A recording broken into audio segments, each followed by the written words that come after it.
Back here at home, while millions of Americans are ready to turn the page on the pandemic, the fight is far from over. The CDC says that nearly 1 in 5 COVID patients will experience long-haul symptoms that can last up to months or even years. We sat down with a long hauler who is fighting more than just the effects from the virus. This is my current medical bills. 42-year-old Renee Larson is a COVID long hauler. Since getting COVID-19 in March of 2020, she's suffered one medical ailment after another. I had a stroke. I've had blood clots in both legs. I've had paralysis in my right arm 3 times. But Larson says debilitating fatigue upended her 22-year career in HR. When the chronic fatigue hit, my world changed because I could not function.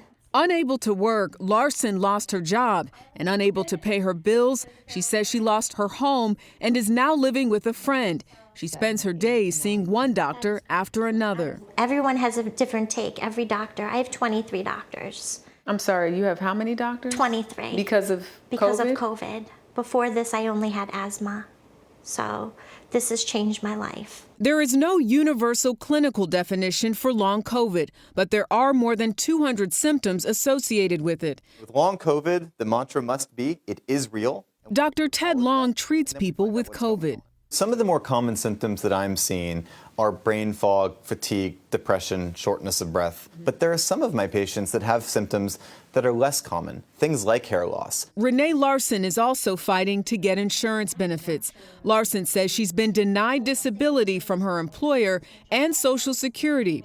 Attorney Joshua Ben says his COVID clients are often met with skepticism. A lot of people have a lot of different symptoms, but they're not showing up on the testing. And Social Security is looking for objective testing. It's real difficult. Difficulties Larson knows all too well. When most people think about COVID, do you think this part of the story, stories like yours, are being forgotten about?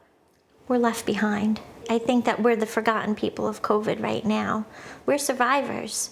We're telling our story of how we're still here. And they don't just want to be here.